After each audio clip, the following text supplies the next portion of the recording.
formas de medir o tempo. A humanidade desenvolveu várias formas de registrar a passagem do tempo. Antes, observando a posição do Sol e a posição da Lua.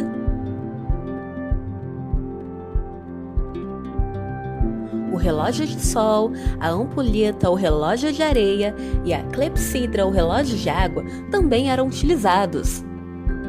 Ao longo da história, surgiram o relógio de bolso, relógio de pêndulo, relógio de pulso e o relógio digital. Mas por que medimos o tempo? Medimos o tempo para determinarmos a duração de momentos, horas, minutos, segundos, dias, semanas, meses e anos. O relógio pode registrar as horas, minutos e segundos. Com o calendário, podemos entender o que é dia, mês e ano. Aqui nós temos os dias da semana, o mês junho e o ano 2020. Há diversas outras formas de medirmos o tempo. Qual você mais usa? Oi, meus amores, tudo bem? Vamos lá então para a página 105 da apostila, tá? Vocês viram que a gente vai falar sobre tempo, né? Vocês já viram pelo videozinho aí que a tia Karine passou. E aí, eu quero saber se vocês sabem. Olha, eu quero saber se vocês sabem. Se a gente sabe contar o tempo, se a gente conta o tempo. Tem como contar o tempo? Claro que tem, né, galera? A contagem de tempo, ela acontece tanto aqui, ó, por isso que a tia Karine tá aqui atrás de um calendário, ó. Opa! Um calendário aqui, certo? Então eu tô aqui atrás de um calendário, que o calendário é uma maneira de contagem de tempo, tá? Relógio é uma maneira de contagem de tempo, o que mais?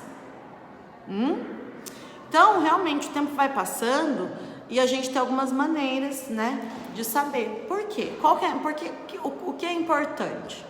É importante pelas questões de saber se localizar no tempo, né? A localização, né? Então, por exemplo, para eu saber o dia, a hora, né? O mês. Então, eu me localizo através... A maior parte de localização está aqui no calendário, né? Então, eu preciso saber em que mês eu estou, em que dia estou, qual dia da semana, né? Os nossos compromissos são baseados através do calendário, né? Então, por exemplo, tia, eu tenho natação de segunda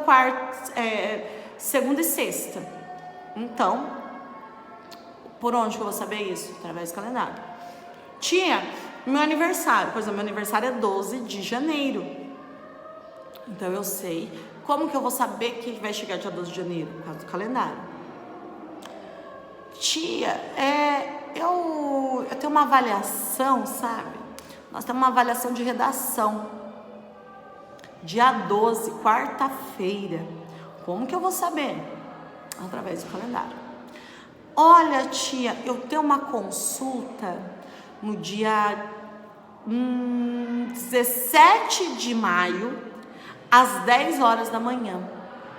Como que eu vou saber? Eu vou saber por conta do calendário e, obviamente, por conta do relógio, para eu não chegar atrasado, para eu não chegar fora da hora da minha consulta. Então, tudo isso eu devo a quem? Ao calendário e ao relógio, tá bom? O relógio nos dá horas, minutos, segundos, e aí, lógico, nós temos milésimos de segundos e tudo mais, que a gente não utiliza muito. Mas, né, isso é para atleta, que quer fazer competições e tudo mais.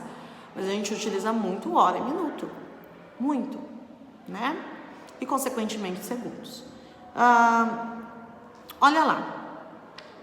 As plantas estão 105, tá? Olha lá, as plantas precisam de tempo para crescer e desenvolver, tá? O mesmo acontece com todos os seres vivos, inclusive nós humanos, né? Ao observar o crescimento dos seres vivos, nós percebemos que o tempo passa, né? Então, aqui a gente percebe Que nem lá do feijãozinho. Como que vocês vão saber a questão do feijãozinho? Como que eu vou saber a questão de tempo que ele vai crescer? Obviamente por conta do tempo, né? Da medida de tempo. Olha lá, o menininho, se vocês observarem, o menininho está cuidando de uma planta, né? Olha lá. Olha lá. Isso daqui, se a gente fosse observar, aqui era quando ele, no caso, quando ele era menino, era dessa maneira. Depois ele cresceu, a planta se tornou deste tamanho, por exemplo, né?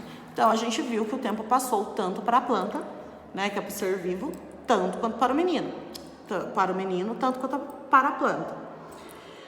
E como nós podemos nos organizar durante o tempo que passa? Então, olha lá. Com a ajuda de um objeto chamado relógio, como eu falei para vocês, nós verificamos as horas, os minutos, os segundos. E por meio de um calendário, nós consultamos os dias, semanas, os meses e, óbvio, os anos. Tá bom? E aí, se eu perguntar para você, como vocês estão percebendo que vocês estão crescendo? Como? Como vocês percebem que vocês estão crescendo? Lembra que na outra aula a tia Karine passou para vocês? Eu passei a questão do ciclo da vida. E aí, não sei se vocês perceberam, a gente teve a gente tem uma fase aí que a gente modifica muito, se modifica muito. E a gente se modifica muito na época da adolescência, né? Que é o pós-criança. Então a gente começa a modificar muito as feições, a gente não tem a mesma carinha que a gente tinha quando era bebê, porque as modificações vêm. Tamanho também, o mesmo tamanho que você tinha quando era criança, você não vai ter quando adulto, quando jovem, né? Quando adulto. Então a gente percebe tanto pelas modificações físicas, né? Que são as nossas estruturas físicas mesmo, o rostinho, corpo, pele, etc. Também com o do tamanho. Que objetos vocês conhecem que registram a passagem do tempo? E aí? O que a gente conhece da passagem do tempo? A gente acabou de falar, né? Pra gente observar aí o tempo passar, é o calendário, né? O relógio também, né? Então é algo que é visível a gente saber isso. E outra coisa que a gente consegue também a gente registra aí a passagem do tempo, que é muito importante, que a gente consegue ver as diferenças. Eu acho que ninguém lembrou disso.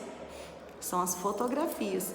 Com as fotografias a gente vê como a gente modifica, né? As fotografias são importantíssimas para a gente ver como a gente modifica ao longo do ano, dos anos, né? Como a gente fica diferente. Então, a fotografia ela é bem importante para a gente acompanhar esse desenvolvimento, tá bom? Meus amores, agora peguem aí, por gentileza, lápis e borracha para a gente fazer aí a nossa atividade.